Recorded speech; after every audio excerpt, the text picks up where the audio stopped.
Hello and welcome to episode 19 of Late Night Linux Extra. I'm Joe, and this time we've got something a little bit different for you. Later on, we've got a question from a listener that Félim, Graham, Will and I answered, so stay tuned for that. But first is a chat with Sean Davis. Now, over at his website, bluesaber.org, which I'll put a link to in the show notes, the subtitle of that site is FOSS, Linux and Everything Xfce. He is pretty much the main Xubuntu dev, and Xubuntu is my distro of choice. So when he recently put up a blog post saying, and now for something completely different, and how he switched to Elementary OS as his daily driver, and how he was going to start helping out with development over there, I got a bit worried, and I talked about it on the main show. And then we had a bit of back and forth with feedback from people, and then Sean wrote to us, and so I asked him if he'd like to have a chat. So that's what we're going to hear in a second. But before that, quickly, just to say thank you to everyone who's supporting us on PayPal and Patreon. We really do appreciate it. And remember, for $5 or more per month on Patreon, you can get an advert-free RSS feed. Go to latenightlinux.com/support for details on that. And if you want to get in contact, latenightlinux.com/contact. So let's hear that chat with Sean now. Thanks for joining me, Sean. Thanks for having me, Joe. So I wanted to talk to you about an email that you sent to us. We'd talked about you on the show and how you've moved over to Elementary as a daily driver and are going to be contributing to Elementary development, and my fear that you may abandon my beloved Xubuntu. But then you wrote into us and told us, well, put us straight, basically, about the stuff that I'd been saying. So let's start with your transition to Pantheon and Elementary, and how I'd said that seems an odd choice for a Xubuntu and Xfce user. But it turns out I was totally wrong about that. Yeah, so Pantheon and Xfce are really not so different in a lot of ways, whereas in a lot of ways also they are, obviously. So where Xfce kind of targets being customizable and fast and, sometimes minimalistic, obviously Elementary doesn't have as much customization options, but it is also lightweight. And at least for me, and I know for others, we will, make our Xfce more of a minimal-like environment. And it just so happens that my minimal-like environment is also extremely similar to the default Pantheon desktop. Yeah, because I had incorrectly assumed that everyone who uses Xfce has it set up like Windows 7, like I do. But part of what's great about Xfce is that you can make it whatever you want, and you have made it more like macOS. That's right. In my normal Xfce layout, I've just got a top panel with no window list. I've got indicators. I've got an app menu, up there if it's an option. And then I've just got Plank or something else running as a dock at the bottom. So it looks very similar to a Mac layout. And so the transition to Elementary and Pantheon is very smooth for you. Right, yeah. It's very similar. I mean, the workflows and everything are effectively the same for me. Okay, so that explains that.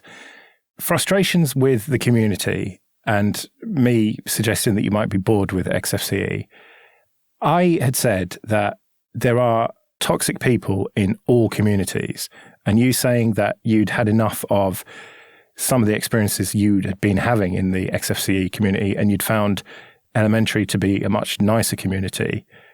I wasn't convinced about that, but there are clear differences between those two communities. I think a distinguishing feature or maybe factor of Xfce is that it does kind of follow this classic Windows-like aesthetic layout, and a lot of distros will ship with, kind of a default Windows-like layout.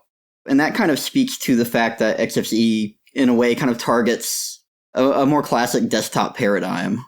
But, people that may prefer a classic desktop paradigm are generally those that have been using it for all their lives. A lot of us have been using computers since, Windows 95, Windows 3. Obviously we didn't have, the default layout there, but, it's a layout that's kind of stuck for, 20 years. Yeah, and so you have inherently conservative with a small c people using Xfce. And because they're conservative about that, they tend to be conservative about other stuff like perhaps Systemd, Snap, Flatpak, Wayland, client-side decorations. Yeah, all those words that make people upset when you mention them around Xfce. And that's kind of been a pain point for me with Xfce, both with the community and, some of the developers for a long time, is that developing for that Xfce experience, there's very much an anti-GNOME attitude where, if GNOME is doing something, if they're changing a design to do something, if they're focusing on Wayland, if they're bringing in client-side decorations, if GNOME's doing it, it's a bad thing. And especially with Xfce 4.16, when we started doing the client-side decorations, on various blog posts and, various comments and everywhere, the comments usually match, why are you guys building GNOME? Why are you doing this again? Yeah, we are pretty resistant to change, Xfce users. Although I have no problem with systemd, I have no problem with snaps, and Flatpaks have never worked very well for me, but I have no inherent problem with them. Mm-hmm. But I guess you do get a lot of pushback for making any significant changes. Yeah, and that's kind of been a problem where, anytime we want to make a significant change, you kind of have to tiptoe around it. If you do change the layout, if you change the feature set, there's immediate demand to, bring it back, make it how it was before. And oftentimes, that's kind of the way that Xfce will go about doing it, If something's changed, there's always a new flag, a new feature, maybe a settings panel to put it back to the way it was. Yeah, very much like the Plasma desktop. Mm-hmm. But you talked about in this email that just leads to code that people don't really want to maintain. Right. I mean, a common thing with Xfce is that each of the components that make it up will often have only a single, maybe two maintainers, right? So if you imagine that maintainer, that developer is building these new features that they want in it, and they're making them the default, you can guarantee that they're no longer using that old feature that somebody else has demanded that's been put back, but now that has to be supported as well. So as the code grows, as the feature set grows, you've got more and more combinations of things that can go wrong and ultimately oftentimes do go wrong. And overall, just the workload that kind of comes from that, from supporting so many different variations and, perhaps, supporting different variations across different distros, it becomes a huge pain, a huge bottleneck. There might be a bug that's reported only on OpenSUSE, so fire up a new VM, get that installed, check it out. Takes a lot of work to even, verify some issues and fixes. And it's a motivation problem as well, right? You don't want to be working on that old code. You want to be working on the new stuff. Right, yeah. I mean, every second you're working on, old fixes, or you're, answering bug reports or things for features that you're not using or that you're not developing on, that's time that could be spent otherwise improving and innovating and growing the desktop. Yeah, which is something you want to do. And because you've had pushback with Xfce, that's driven you to Elementary, where they are keen.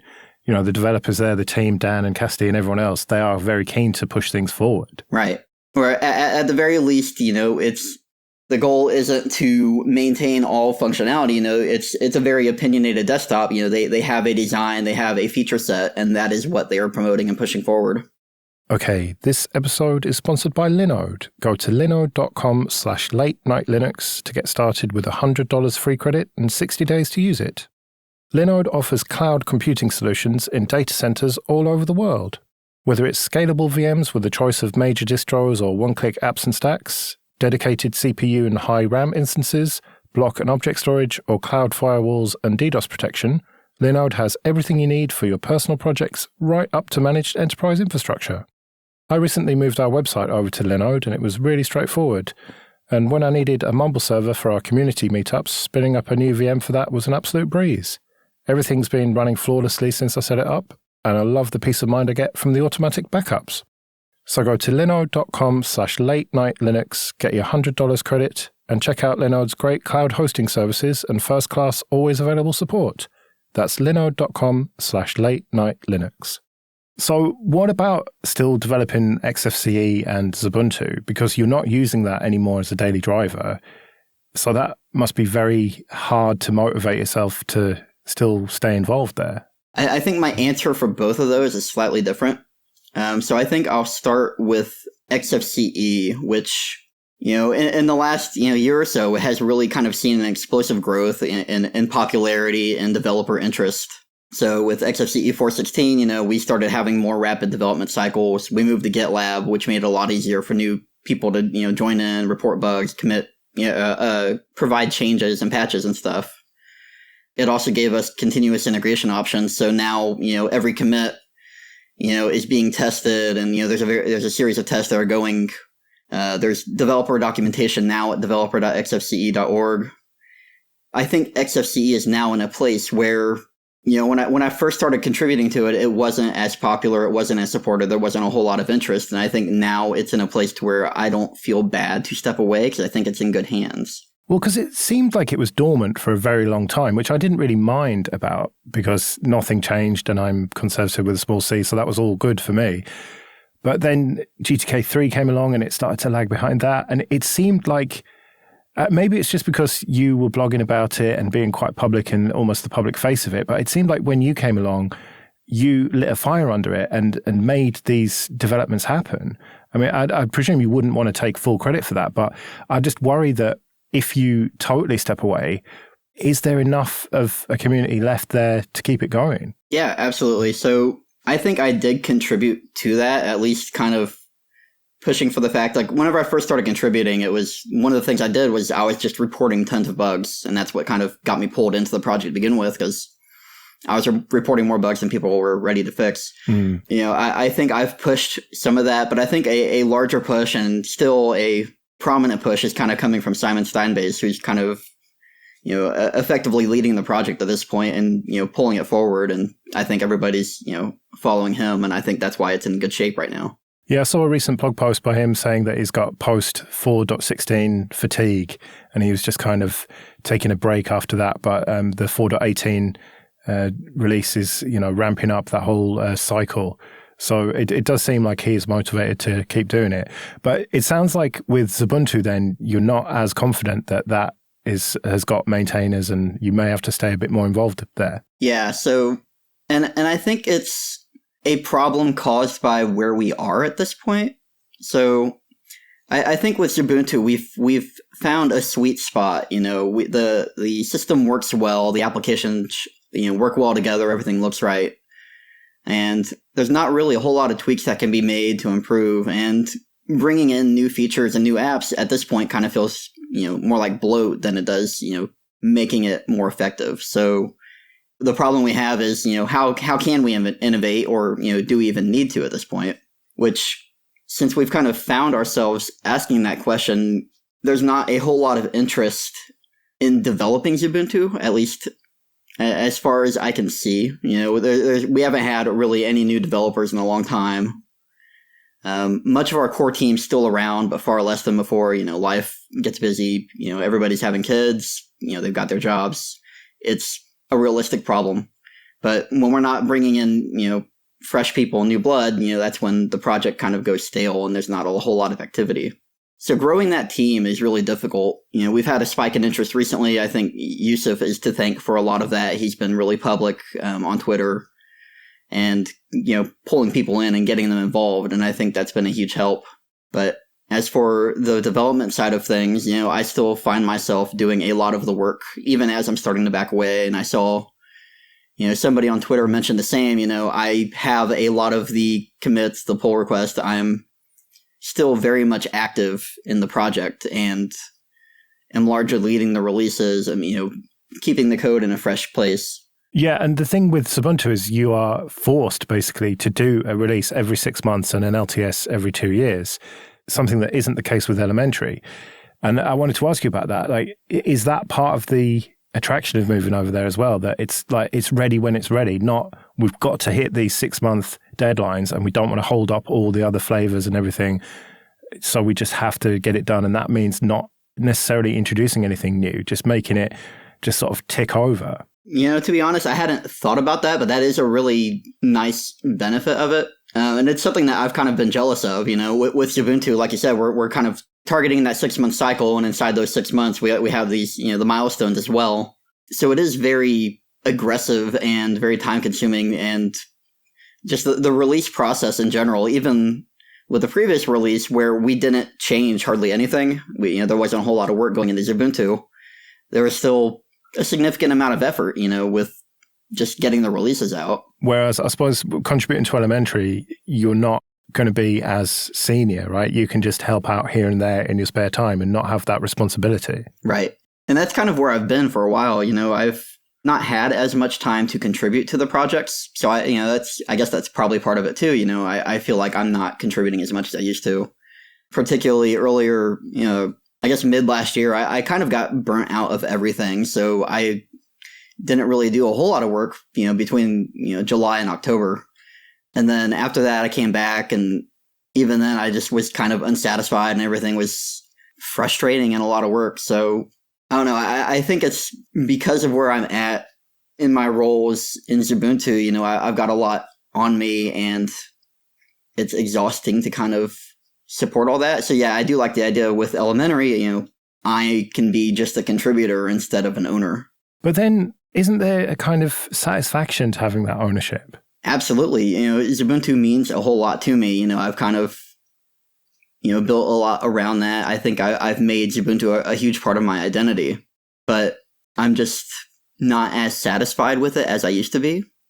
And I guess it's important to say that, for now, I'm not going anywhere because there's not very many developers or active contributors, and I really want to make sure it has a path forward. And I think if I were to fully step away from the project, I can't guarantee that it would at this time. It breaks my heart to hear that, man, because Xubuntu's my beloved. Like, I've tried every distro under the sun and come to the conclusion that for me, and this is just for me, an Ubuntu base is the best, and Xfce is the best desktop, and the best combination of those two is clearly Xubuntu. And so I don't want to move away from it. I mean, say you just didn't have time, say you had a life, change of circumstances, and you had to walk away. Like, what does that look like? Does that look like no more releases, or does it just look like no more progress and just total stagnation? I'm really not sure. It's one of those things where, even when I kind of started with Xubuntu way back when, it was not as busy. The main developers were either not available or rarely available. But, I was kind of able to join into the project and, start pulling it in a direction. And I think I was able to help breathe life into it then. So I'm not really sure what it would look like if I were to leave entirely, but I can imagine it might be something the same. If I'm not there filling that role, somebody else, it's entirely possible they could step into that role, pick it up, and move it forward again. And is it just a case of just changing the base and making sure Xfce works on top of it? I mean, how much work that must get harder and harder as you go forward, like as more stuff changes in the underlying distro. That must get harder to just slap Xfce on top of it. Right. Yeah. So there's a whole lot of work to even support a single release. So say we have last cycle where we changed extremely little. By the time that the release candidate and stuff and everything was rolling around, there were new significant bugs as part of, some of the Xfce packages having new bugs, but, part of it being you have to adapt for the newer Ubuntu base, the newer GTK and newer libraries. So it is a constant workload to even maintain it. What's the positive way to end this then? Like, how can people help? What do you need? Like, you need another one of you, like only someone who's a bit less jaded maybe to come in and do what you did. Yeah, I think really what it needs is that kind of developer interest, the motivation and the effort to come in and be interested to look at the bugs, report bugs, try to dig in and find solutions, potentially, innovate. Maybe Xubuntu would be more popular if we were, targeting a broader crowd, or if we had more features that I've seen a lot of people talk about, how OpenSUSE or Manjaro have the best Xfce experience. Maybe the way that we grow is we borrow from them somehow. Maybe a visual refresh might help, because it's a pretty dated look. I don't care about visuals, but a lot of people say that, it's not the prettiest, whereas you try Manjaro and that looks great. Yeah, and that might be it. I know it's funny because every time I talk to people about it, it's kind of split down the middle. Some people really like, the Gradebird and the elementary Xfce things, and some people, despise it. And that's the first thing they change and replace. I find that very interesting, just the fact that there's really kind of no alignment on that. Well, thanks a lot for joining me, man, and setting some of this straight. And I really do wish you well, because, I'm obviously friends with Dan and everything. And, I want that project to succeed. So it's it's kind of good in a way that you're helping that out. And, the more devs on that, the better. But I do hope you stick around to Ubuntu long enough for it to continue, just for purely selfish reasons. Right, yeah. Like I said before, I have no intention of leaving, at least for now. So I'll be around and supporting where I can. Yeah. All right, man. Well, yeah, speak to you again soon. All right. Thanks for having me, Joe. Okay, this episode is sponsored by CBT Nuggets, training for IT professionals or anyone looking to build IT skills. Go to cbtnuggets.com/late-night-linux and sign up for a 7-day free trial. I've just started my learning journey with CBT Nuggets, but I've already picked up tons of knowledge from the short and manageable videos in the Docker and Network Fundamentals courses. Their in-house trainers are active and certified IT professionals who add around 40 hours of new training to the course catalogue each week, so you can always stay current and up to date. So start your free 7-day trial today at cbtnuggets.com/late-night-linux. It includes unlimited access to all course materials, including virtual labs. That's cbtnuggets.com/late-night-linux. So, the question that I talked about then. Steve wrote to us, do you have any tech superstitions? For example, back when I used to burn DVDs, I would always let the whole thing finish without doing anything else on the computer for fear it would fail. I used to do that. Yeah, I used to do that as well. This so spot on. But yeah, are there any modern tech superstitions that you have? I only ping an odd number of packets. Why? Because I'm always worried that I'll end up with 50% drop rate and then not know whether it's a really good condition or a bad condition. That's quite a good one. Other than the sort of mantra of don't deploy on a Friday, I don't seem to have any anymore. I remember when I was compiling kernels or trying to install software, I used to draw the mouse around the box that was on the screen, just go around and around and around. And if I kept it within the box, then it would work. And if I went outside the box, it would fail. What? It worked. Don't knock it. That reminds me of progress bars, and when you're not sure if it's going to continue, you carefully put the mouse exactly where it is, and then you can know whether it's progressed just a tiny amount or whatever. But that's been a while since I've had to do that. I kind of have the opposite of superstitions. Like, I do things that I know are stupid, like I still use the shutdown command or even sys control halt. I've even turned the power off just because I can't be bothered to wait for whatever it is to update. I always do sudo power off. What? Yeah. No. Only the shutdown command is the only one allowed. Well, I bet you even do shutdown-R, don't you? Aye. Shutdown-R, shutdown-H, and then either now or the time when I wanted to do it. No, sudo reboot. No, sudo reboot. No, that's just wrong. Sometimes I'll be on a distro that doesn't have that. I'll be like, what? Oh, yeah, I have to shutdown-R. No, it has to be shut down. Yeah, okay, so apparently I've got more than I thought I did.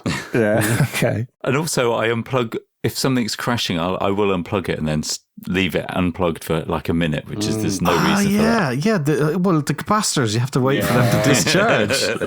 Or I see if I can see in the case where all the LEDs off. Shit, there's a whole lot of stuff apparently I do. Oh, this is really disturbing. I do have a lot of confectionery-based ones that you two fucking bastards keep fucking trying to break. Fucking Easter eggs in fucking June and hot cross buns in March. I mean, fuck off. It's funny that my one, the kind of only one I could think of is somewhat related to Steve's one there. And that is when I'm copying stuff to my NAS, I will only ever do that one at a time. Like I won't, like if I say I start copying like the backup that I do for this show, for example, I back up the video that goes to YouTube. I put that first, wait for that to completely copy over, and then drag the project folder with all the audio and everything. But I will never do them at the same time. I'll always wait for one to finish. And I don't know, should you do that? Oh, Christ. I feel like you're watching over my shoulder. I do that to my TV Pi.